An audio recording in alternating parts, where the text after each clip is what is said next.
Менің атым Сакен, фамилиям Лейб. Осы бірінші автопаркта жүргізуші болып жұмыс атқарамын. Енді мені әріптестерім Света ханым деп атап кеткен. Менің жалпы 18 жыл стажым бар. Троллейбусный парктан бастаған жұмысымды. Мен онда бірінші кондуктор болып істеп жүрдім. 98 жылы. Содан кейін барып, осы 2000 жылдары неге троллейбустың жүргізушісіне оқып, сол троллейбусты жүргізетін болдым. 2008 жылы жабылып қалды. Содан кейін біз осы категорияларды алып, Б, С, Д-ні бірінші парктағы директор бізді соған ақшаларын төлеп, акиматтың атынан сөйтіп бізді осы неге автобустың жүргізуші ретінде сол куәлік алдық. Троллейбустар жабылып қалды, сонда мынау сағыныш деген ба, бірдеме сондай бірдеме болады да, сон анау жолға үйреніп қалған ба, сондай нәрсе болады екен де. Сон бір ай жұмыста болмасаң, отпускта боласың, прям сағынып келесің. Сондай мен түсіндіре алмаймын, ол не деген сондай не тартып отырады, өзіне тартып отырады. Сол өзіңнің жұмысыңды білесің ғой уже. Қандай неге барасың, қай жерге тоқтайсың, қандай не, есікті ашу керек, жабу керек. Соның бәріне үйреніп ағасың да, басқа жұмысқа енді мынау жас келгеннен кейін үйрене алмайтын сияқтымыз.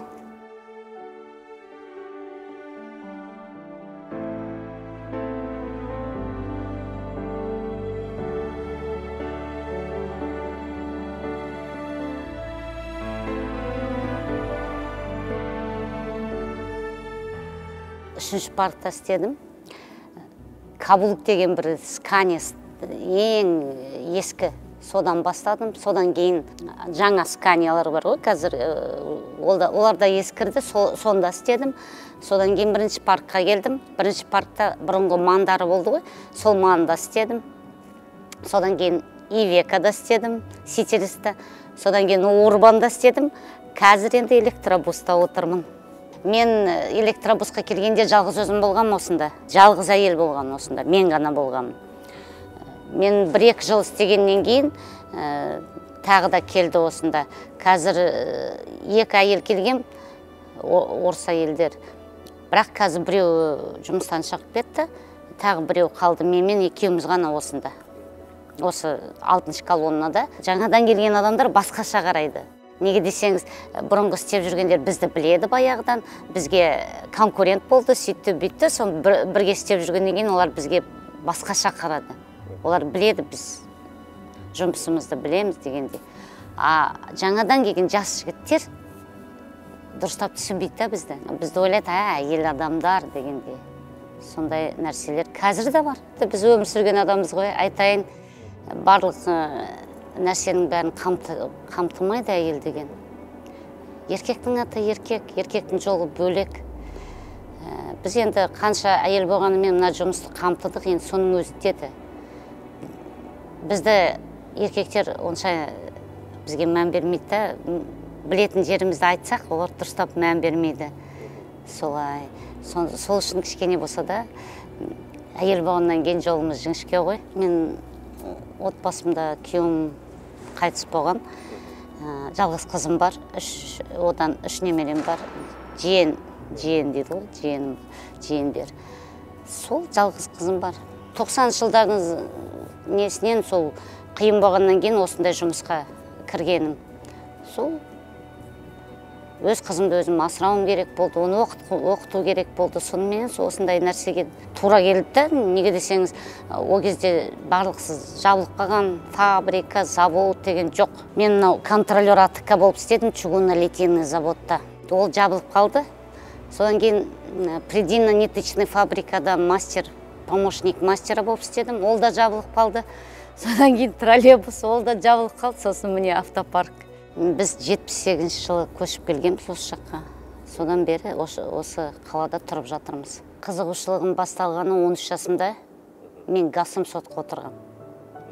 Мына қорғалжының өзінемін мен. Сол кезде менің ағаларым, туыстарым десе де болады. Сол сенокос таситынбыз. Соған отырғызып үйретті. Сонда мен сол Гасым сотта. Сосын Зилды айдап көрдім.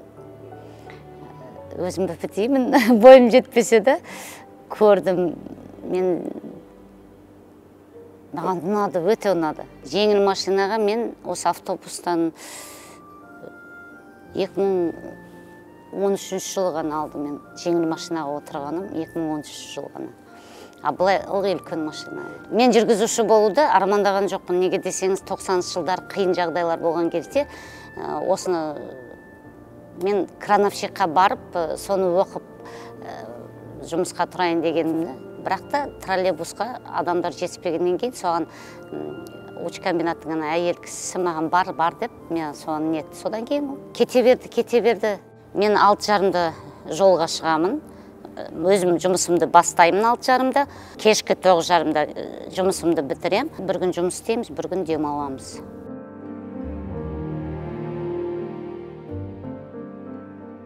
Алда жоспар пенсияға шейін шыдау дегендей ғой. Кішкене алды ғой бізге де 5-6 жыл.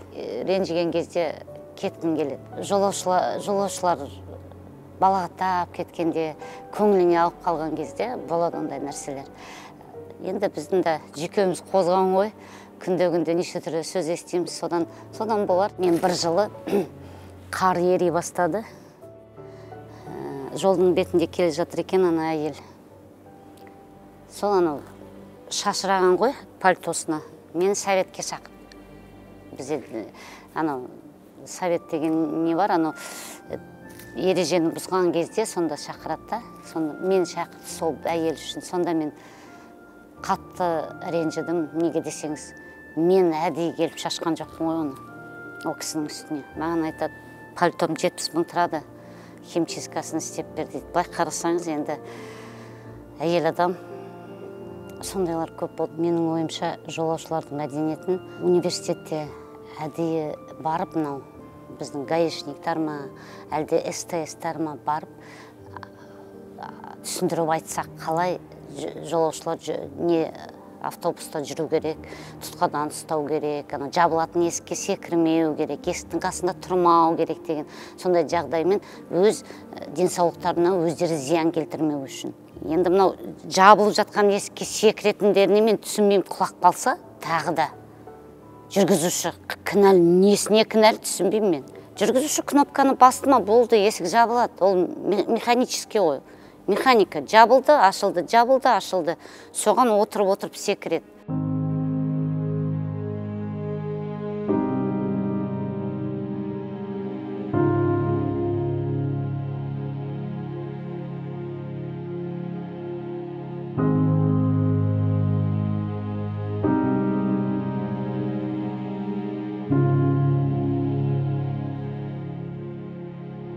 Маған осы бірінші автопаркта жұмыс істеу өте ұнайды. Алға ұмытыламыз деп ойлаймыз. Қазір парк өсіп жатыр, автобустар келіп жатыр дегенде жақсы нәрселер күтеміз, нәтижелер де болар деп ойлаймын. Маған негізі настольный теннис ұнайды. Профессиональный емес, любительский.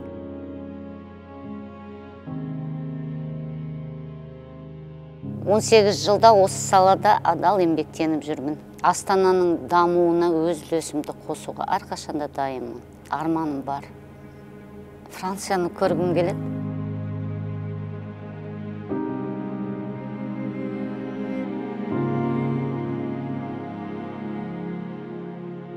Біз айтып жүрген әділетті Қазақстанды адал азаматтар құрады. Бұл бір-бірімен өте тығыз байланысты ұғымдар. Отанға, отбасына адалдық, парасаттылық пен адамгершіліктің белгісі.